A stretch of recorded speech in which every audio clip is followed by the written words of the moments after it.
আসসালামু আলাইকুম। আপনাদের সাথে আছে আমি জুবায়ের হাসান। ইউরোপীয় নেতাদের তোপের মুখে ডোনাল্ড ট্রাম্প।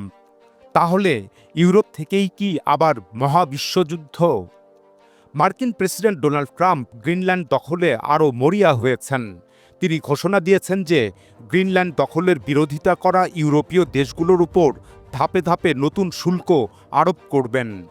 ১৭ জানুয়ারি নিজের সামাজিক যোগাযোগ মাধ্যম ট্রুথ সোশ্যালে দেওয়া এক পোস্টে ট্রাম্প লেখেন যে তিনি এতদিন ডেনমার্ক ও অন্যান্য ইউরোপীয় ইউনিয়নের দেশগুলোকে শুল্ক না বসিয়ে কার্যত ভর্তুকি দিয়ে আসছেন। ডোনাল্ড ট্রাম্প লেখেন, এখন শতাব্দী থেকে শতাব্দীর পরে ডেনমার্কের সময় এসেছে সেসব ফিরিয়ে দেওয়ার। বিশ্ব শান্তি এখন ঝুঁকির মুখে। চীন ও রাশিয়া গ্রিনল্যান্ড চায়, আর ডেনমার্ক এই বিষয়ে কিছুই করতে পারবে না। তিনি আরও লেখেন, যুক্তরাষ্ট্রের জাতীয় নিরাপত্তা এবং পুরো বিশ্বের নিরাপত্তা এখন হুমকির মুখে। ট্রাম্প ঘোষণা দেন, ১ ফেব্রুয়ারি থেকে Denmark, Norway, Sweden, France, Germany, Britain, Netherland ও ফিনল্যান্ডের পণ্য যুক্তরাষ্ট্রে রপ্তানি করার ওপর ১০% শুল্ক আরোপ করা হবে। আর ১ জুন থেকে এই শুল্ক বাড়িয়ে ২৫% করা হবে। ডোনাল্ড ট্রাম্প স্পষ্টভাবে লেখেন, গ্রিনল্যান্ডকে সম্পূর্ণ ও চূড়ান্তভাবে কেনার জন্য কোনো চুক্তি না হওয়া পর্যন্ত এই শুল্ক কার্যকর থাকবে। তিনি আরও দাবি করেন, যুক্তরাষ্ট্র গত ১৫০ বছরেরও বেশি সময় ধরে গ্রিনল্যান্ড বিষয়ে একটা লেনদেন করার চেষ্টা করছে। পূর্বের অনেক মার্কিন প্রেসিডেন্ট সঠিক কারণেই এই চেষ্টা করেছেন, কিন্তু ডেনমার্ক সবসময় তা প্রত্যাখ্যান করেছে। প্রেসিডেন্ট ডোনাল্ড ট্রাম্প গ্রিনল্যান্ড দখলের দৃঢ় ইচ্ছা প্রকাশ করে দাবি করেন, ডেনমার্ক রাশিয়ার হুমকি মোকাবেলায় ব্যর্থ হয়েছে। এখন সময় এসে গেছে গ্রিনল্যান্ড নিয়েই ফেলা হবে। বস্তুত ডোনাল্ড ট্রাম্পের এই হুমকির ফলে গ্রিনল্যান্ডকে কেন্দ্র করে যুক্তরাষ্ট্র ও ইউরোপের মধ্যে বিরোধ আরও তীব্র আকার ধারণ করেছে। ডেনমার্ক ও গ্রিনল্যান্ডের নেতারা বারবার বলে আসছেন, গ্রিনল্যান্ড বিক্রির জন্য নয়। ইতিমধ্যেই গ্রিনল্যান্ডের জনগণ রাস্তায় নেমে ট্রাম্পের এই পরিকল্পনার বিরুদ্ধে বিক্ষোভ করছেন। তারা রাজধানী নুক শহরে গ্রিনল্যান্ডের পতাকা হাতে নিয়ে মিছিল করেন এবং ডোনাল্ড ট্রাম্পের গ্রিনল্যান্ড দখলের পরিকল্পনার বিরুদ্ধে গর্জে ওঠেন। এদিকে ১৭ জানুয়ারি ডেনমার্কের বিভিন্ন শহরে হাজার হাজার মানুষ রাস্তায় নামেন। তারা ট্রাম্পের হুমকির বিরুদ্ধে বিক্ষোভ করেন। তারা স্লোগান দেন, গ্রিনল্যান্ড বিক্রির জন্য নয়। তাদের ব্যানারে লেখা ছিল, গ্রিনল্যান্ড থেকে হাত গুটাও। উল্লেখ্য যে সাম্প্রতিককালের এক জনমত জরিপে দেখা গেছে, গ্রিনল্যান্ডের অধিকাংশ মানুষ যুক্তরাষ্ট্রের অংশ হতে চায় না। একই সাথে আরেকটি জরিপ বলছে, মার্কিন নাগরিকরাও গ্রিনল্যান্ড দখলের পক্ষে নন। গত সপ্তাহে প্রকাশিত রয়টার্সের এক জরিপে দেখা গেছে, যুক্তরাষ্ট্রের প্রতি ৫ জনের মধ্যে ১ জনেরও কম মানুষ গ্রিনল্যান্ড দখলের পক্ষে মত দিয়েছেন। এদিকে ইউরোপীয় নেতারা গ্রিনল্যান্ড নিয়ে ডোনাল্ড ট্রাম্পের শুল্ক হুমকির কড়া নিন্দা করেছেন। তারা বলছেন, ট্রাম্পের এই হুমকি ট্রান্স আটলান্টিক সম্পর্ককে বিপজ্জনক পথে ঠেলে দিচ্ছে। তারা সতর্ক করেন, এতে যুক্তরাষ্ট্র ও ইউরোপের সম্পর্ক আরও খারাপ হতে পারে। এই দেশগুলো বলছে, তারা তাদের সার্বভৌমত্ব রক্ষায় একজোট। ১৮ জানুয়ারি ইউরোপীয় ইউনিয়নের সদস্য ২৭টি দেশের সবাই জরুরি বৈঠকে বসে। ওই বৈঠক থেকে একটি যৌথ বিবৃতি দেওয়া হয়। বিবৃতিতে যে ৮টি ইউরোপীয় দেশের উপর শুল্ক আরোপের হুমকি দেওয়া হয়েছে সেসব দেশ স্বাক্ষর করে। দেশগুলো হলো Denmark, Finland, France, Germany, Netherland, Norway, Sweden এবং গ্রেট ব্রিটেন। বিবৃতিতে বলা হয়, তারা ডেনমার্ক ও গ্রিনল্যান্ডের জনগণের পাশে সম্পূর্ণভাবে দাঁড়িয়ে আছে। গ্রিনল্যান্ড ডেনমার্কের একটি অঞ্চল। আমরা আলোচনায় বসতে প্রস্তুত। এই আলোচনা হবে সার্বভৌমত্ব ও ভৌগোলিক অখণ্ডতার নীতির উপর ভিত্তি করে। এই নীতিগুলো আমরা দৃঢ়ভাবে সমর্থন করি, কিন্তু শুল্কের হুমকি ট্রান্স আটলান্টিক সম্পর্ককে ক্ষতিগ্রস্ত করবে। এতে একটি বিপজ্জনক অবনতির পথ তৈরি হবে। আমরা আমাদের প্রতিক্রিয়ায় ঐক্যবদ্ধ ও সমন্বিত থাকব। আমরা আমাদের সার্বভৌমত্ব রক্ষায় প্রতিশ্রুতিবদ্ধ। ব্রিটেনের প্রধানমন্ত্রী কিয়ার স্টারমার সামাজিক যোগাযোগ মাধ্যম এক্সে লেখেন, গ্রিনল্যান্ড নিয়ে আমাদের অবস্থান স্পষ্ট। এটি ডেনমার্ক রাজ্যের অংশ। এর ভবিষ্যৎ নির্ধারণ করবেন গ্রিনল্যান্ডের জনগণ ও ডেনমার্ক। তিনি আরও লেখেন, ন্যাটো মিত্রদের যৌথ নিরাপত্তা রক্ষার জন্য কাজ করার কারণে মিত্র দেশগুলোর উপর শুল্ক আরোপ করা সম্পূর্ণ ভুল। বিষয়টি যুক্তরাষ্ট্রের প্রশাসনের সঙ্গে আলোচনায় সরাসরি উত্থাপন করা হবে। ফ্রান্সের প্রেসিডেন্ট ইমানুয়েল ম্যাক্রন বলেন, কোনো ভয় দেখানো বা হুমকি ফ্রান্সকে প্রভাবিত করতে পারবে না।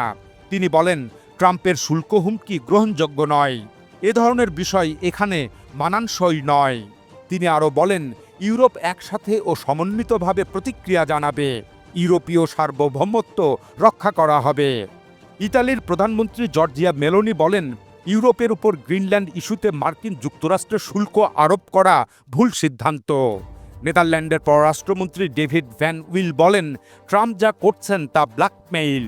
এটা ন্যাটো বা গ্রিনল্যান্ড কারও জন্য উপকারে আসবে না। ইউরোপীয় কাউন্সিলের প্রেসিডেন্ট অ্যান্তোনিও কস্তা বলেন, ইউরোপীয় ইউনিয়ন সার্বভৌমত্ব রক্ষায় ঐক্যবদ্ধ। আমরা যে কোনো ধরনের জবরদস্তির বিরুদ্ধে নিজেদের রক্ষা করব।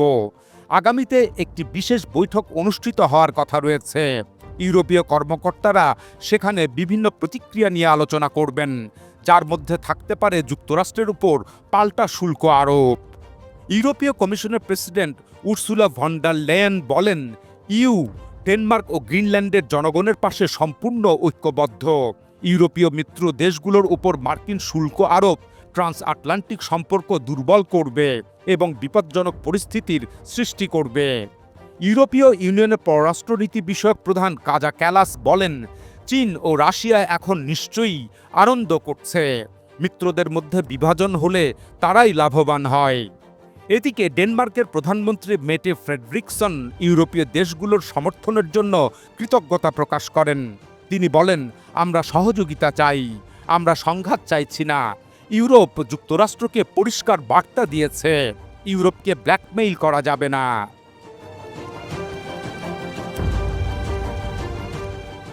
এখন কথা হলো, ইউরোপীয় ইউনিয়ন ডোনাল্ড ট্রাম্পের শুল্ক হুমকির বিষয়ে ঠিক কী করতে যাচ্ছে। এখানে ইউরোপীয় ইউনিয়ন মূলত যুক্তরাষ্ট্রের বিরুদ্ধে পাল্টা শুল্ক আরোপ করতে চায়। 18 জানুয়ারির ওই বৈঠকে ফ্রান্সের প্রেসিডেন্ট ইমানুয়েল ম্যাক্রন ইউরোপীয় ইউনিয়নকে অ্যান্টি কোয়েরশন ইনস্ট্রুমেন্ট আইন সক্রিয় করার প্রস্তাব দেন। এই আইনকে বলা হয় ইউরোপের ট্রেড বাজুকা বা প্রতিরোধমূলক বাণিজ্যিক অস্ত্র।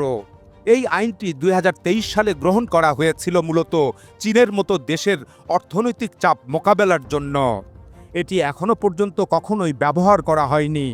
এই আইনি ব্যবস্থার মাধ্যমে বড় ধরনের পদক্ষেপ নেওয়া যায়, যার মধ্যে রয়েছে বিদেশি বিনিয়োগে কঠোর নিয়ন্ত্রণ, বিদেশি কোম্পানির বুদ্ধিবৃত্তিক সম্পদের সুরক্ষা প্রত্যাহার। এখন এই আইনের আওতায় ইউরোপ যুক্তরাষ্ট্রের পণ্যের ওপর পাল্টা উচ্চ শুল্ক আরোপ করতে পারে, যুক্তরাষ্ট্রের কোম্পানিগুলোর ইউরোপীয় বাজারে প্রবেশ সীমিত করতে পারে, ইউরোপের আর্থিক অবকাঠামো ব্যবহারে যুক্তরাষ্ট্রের ব্যাংক ও কোম্পানির ওপর কড়াকড়ি আরোপ করতে পারে। এর ফলে যুক্তরাষ্ট্রের কোম্পানিগুলোর অর্থায়নের খরচ বেড়ে যেতে পারে। সুতরাং যুক্তরাষ্ট্রের বিরুদ্ধে ট্রেড বাজুকা আইনটি সক্রিয় করা হলে ইউরোপে মার্কিন কোম্পানিগুলোর বাজার সীমাবদ্ধ হয়ে পড়বে। ফাইন্যান্সিয়াল টাইমস জানিয়েছে যে ইউরোপীয় ইউনিয়ন $108 বিলিয়ন মূল্যের মার্কিন পণ্যের উপর শুল্ক আরোপ বিবেচনা করছে। এদিকে জার্মানির ইউরোপীয় পার্লামেন্ট সদস্য ব্রান্ড ল্যাঙ্গে বলেন, এই ধরনের পরিস্থিতির জন্যই এই অ্যান্টি কোয়েরশন ইনস্ট্রুমেন্ট বা এসিআই আইন তৈরি করা হয়েছে। এখন এটি ব্যবহার করা উচিত। তিনি ইউরোপীয় কমিশনকে দ্রুত আইনটি কার্যকর করার আহ্বান জানান। বস্তুত গ্রিনল্যান্ড নিয়ে ট্রাম্পের খায়েশ যুক্তরাষ্ট্র ও ইউরোপের সম্পর্ককে বহু দশকের মধ্যে সবচেয়ে খারাপ অবস্থায় নিয়ে গেছে। এতে ন্যাটোর ভবিষ্যৎ নিয়েও উদ্বেগ তৈরি হয়েছে। গ্রিনল্যান্ড দখলে ডোনাল্ড ট্রাম্প সামরিক শক্তি ব্যবহারের সম্ভাবনা পুরোপুরি নাকচ করেননি। এক্ষেত্রে তিনি ন্যাটোর ঐক্য ভাঙ্গার আশঙ্কাকে তেমন গুরুত্ব দিচ্ছেন না। উল্লেখ্য যে ন্যাটো সামরিক জোটের মূল নীতি হল একটি সদস্য রাষ্ট্রে হামলা হওয়া মানেই সকল সদস্য রাষ্ট্রের উপর হামলা। এক্ষেত্রে ডোনাল্ড ট্রাম্প গ্রিনল্যান্ড দখলে নিতে সামরিক অভিযান চালালে তা ডেনমার্কের সার্বভৌমত্বের লঙ্ঘন হবে এবং তখন ডেনমার্ককে রক্ষায় ন্যাটোর অন্যান্য সদস্যরা যুদ্ধে লিপ্ত হতে দায়বদ্ধ হয়ে পড়বে। এমত অবস্থায় ইউরোপ ও যুক্তরাষ্ট্রের মধ্যে শুরু হতে পারে পূর্ণাঙ্গ যুদ্ধের। আর সত্যিই যদি তা হয় তাহলে ইউরোপের মাটিতে সংঘটিত হবে আরেকটি মহাযুদ্ধ। এখানে উল্লেখ্য যে পৃথিবীতে যে দুটি বিশ্বযুদ্ধ সংঘটিত হয়েছিল তার উদ্ভব ইউরোপের মাটি থেকেই হয়েছিল। বিশেষ করে দ্বিতীয় বিশ্বযুদ্ধ সংঘটিত হওয়ার মূল কারণ ছিল জার্মান নাৎসি নেতা অ্যাডলফ হিটলারের দেশে দেশে আগ্রাসন। তাকে থামাতেই শেষ পর্যন্ত গঠিত হয়েছিল ইউরোপীয়, আমেরিকান, রাশিয়ান মিত্রবাহিনী। এখন প্রশ্ন হলো, সেই বিশ্বযুদ্ধের সূচনা আবার কি ইউরোপ থেকেই শুরু হতে চলেছে? বস্তুত মার্কিন প্রেসিডেন্ট ডোনাল্ড ট্রাম্পের একের পর এক আগ্রাসী নীতি ইউরোপ সহ সারা বিশ্বকে শঙ্কিত করে তুলেছে। ইতিমধ্যেই তিনি গত ৩ জানুয়ারি ভেনেজুয়েলায় আগ্রাসন চালিয়েছেন। এখন নতুন করে কলম্বিয়া ও কিউবার ওপর চরম হুমকি প্রদান করে চলেছেন। পানামা খাল দখল করতে চেয়েছেন। পুরো ল্যাতিন ও মধ্য আমেরিকার দেশগুলো এখন ডোনাল্ড ট্রাম্পের ভয়ে ভীত। প্রতিবেশী দেশ মেক্সিকো ও কানাডা উভয়ের প্রতি ডোনাল্ড ট্রাম্প উচ্চ শুল্ক আরোপ করেছেন। কানাডাকে তিনি যুক্তরাষ্ট্রের ৫১তম প্রদেশ হিসাবে অভিহিত করেছেন। ইরান ও আফগানিস্তান সহ মধ্যপ্রাচ্যের বিভিন্ন দেশ ডোনাল্ড ট্রাম্পের হুমকির মুখে রয়েছে। এসব কারণে অনেকে এখন আওয়াজ তুলছেন, গ্রিনল্যান্ড নিয়ে ডোনাল্ড ট্রাম্প যেভাবে হুমকি দিচ্ছেন তাতে ট্রাম্পকে আর তোষামত করা যাবে না। বিশ্বকে একজোট হয়ে সাম্রাজ্যবাদী চাপের বিরুদ্ধে দাঁড়াতে হবে।